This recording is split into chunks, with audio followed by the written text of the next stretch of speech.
Today I'm going to speak about anxiety, and we're going to lead into fear and loneliness. And that's because anxiety is incredibly powerful. It's a very powerful emotion. And in my experience, it cripples people. It can really cripple them. And one of the things that isn't often acknowledged is that anxiety is being afraid of something. And that's, I know that sounds really, really obvious, but we use words like anxious, anxiety, panic attacks. But what we're talking about really is the fear. It's being afraid of something. And often we're afraid of something, and it's not knowing what it is we're afraid of that creates the anxiety and creates the panic attacks. And another thing that goes along with this fear from anxiety is we often feel alone. We feel isolated.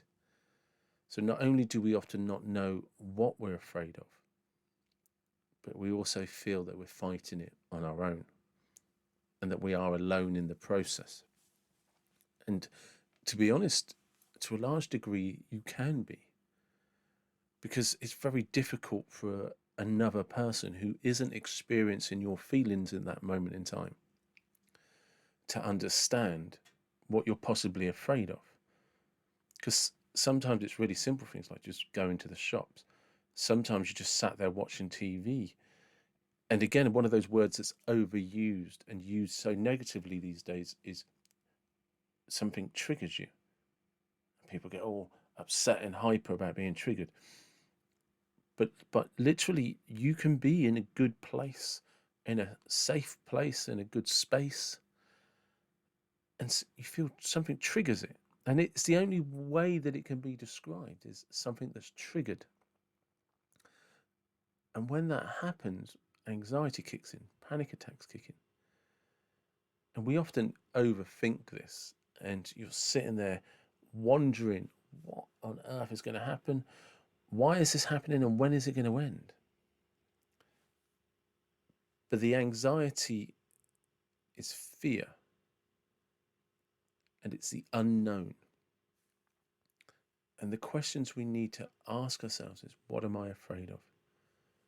Why am I scared?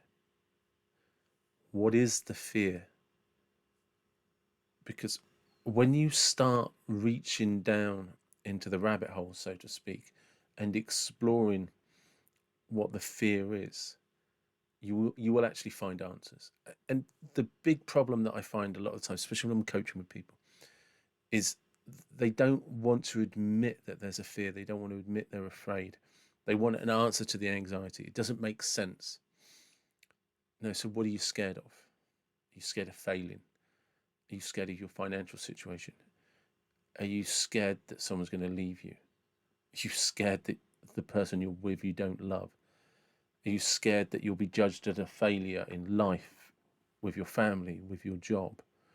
There will be a deep-rooted fear.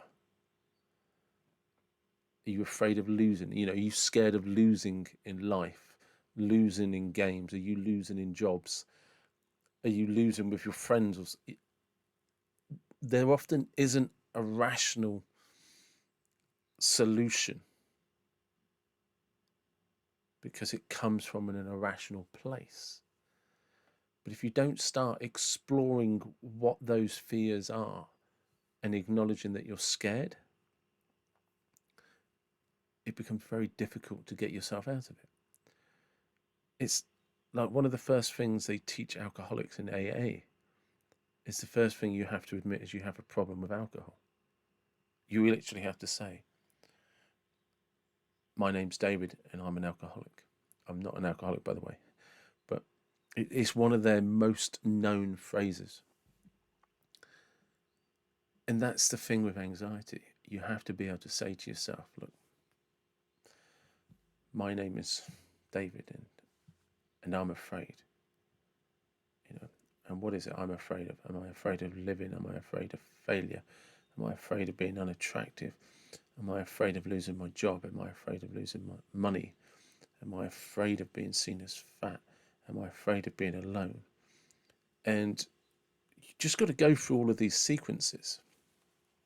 and see what one resonates with you. And you sometimes, especially if you've been struggling for a long time and you haven't been seeing a therapist or something like that, you might go through lots and lots and lots and lots of things.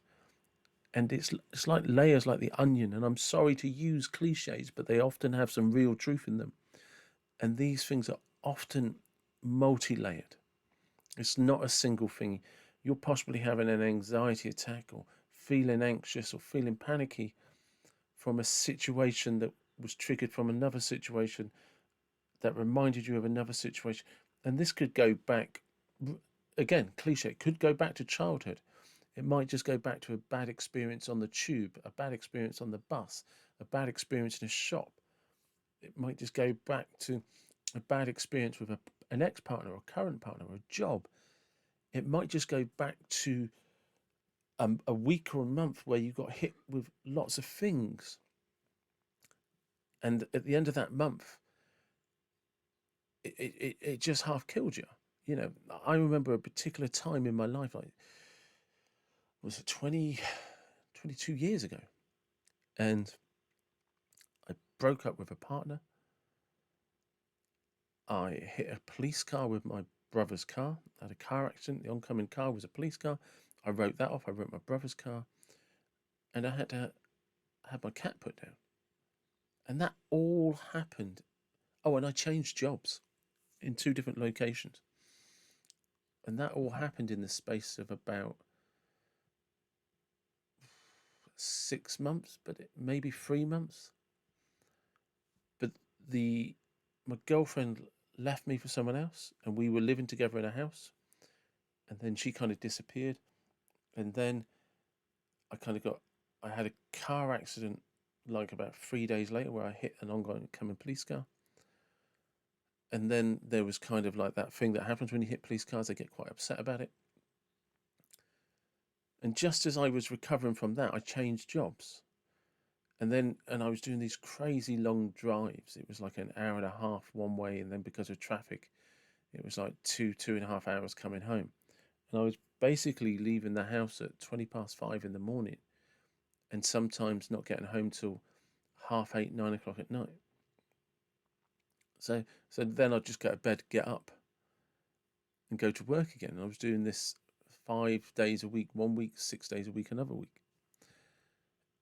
And while that changing jobs and all that stress of traveling, one of my cats fell ill, and I had a cat put down. And it was just, and this all, like I said, it just happened, and it just becomes one thing on top of another, top of another. Any one of them events on their own is possibly quite manageable. And then to top it off, I moved to London, to a place I didn't know, a place without friends and family. I did move into a flat with my mate, but there were times during that I started feeling anxious, and I started feeling alone, and I started feeling afraid because nothing was familiar, and I didn't have a network of support. So I actually just became afraid. I just was scared to live. And it was a long time, like many, many years before I realized just how afraid I was. I was literally just scared to be alive. And that's hard. And who do you turn to? I can't just go around someone's house to get a break because I don't know anyone. I've moved away from all of the people I know. I've moved away from my friends. I've moved away from my family. I don't even know the people at work, so I can't confide in them. I don't want to just burden my flatmate with all of my woes and troubles. And it became layered. There was just layer upon layer upon layer. And I was living in London. I had one friend, basically, who I shared a flat with. So I didn't know anyone. I became isolated. I lost my job. So I became worried about my finances. Became worried about what I was going to do next. I'd broken up with someone, so I didn't feel loved. I didn't feel wanted. I didn't feel attractive. There was nothing going right in my life. And all of those things created anxiety, panic attacks, later down the line, depression. And it took a lot of deconstructing to understand it wasn't one thing, it was multiple things. But the root of all of them was fear. I'd become afraid. One of the biggest things I'd become afraid of is what will happen next, which I feel from my personal experience that that's one of the most unspoken things about anxiety is often a fear about what's going to happen next. It's being out of control. At that point in my life, there were lots of circumstances that were just beyond my control. I had no control over any of them. And if you can't control something, how do you keep yourself safe? So if you don't feel safe, how do you relax? How do you sleep well at night? I was afraid. I was afraid of what was going to happen next. I was afraid of what I couldn't control.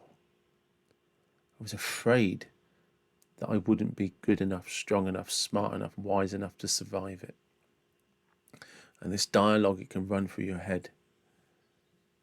And when that happens, it's incredibly hard to wake up feeling good. It's incredibly hard to wake up thinking, yeah, I've got this, and being enthusiastic about life and being in control about your life. And it's one of the reasons you have to really focus on what are you afraid of? What you believe might happen? Because these fears start to multiply and grow in your subconscious mind. And it will pull you down and take you to a place you don't want to go. So that's my personal sharing of anxiety. I'm happy to share a lot more. If you want to know more, or you have questions you'd like me to do videos on, please leave a comment in the comment section and I'll do my best to help in any way I can. Thank you.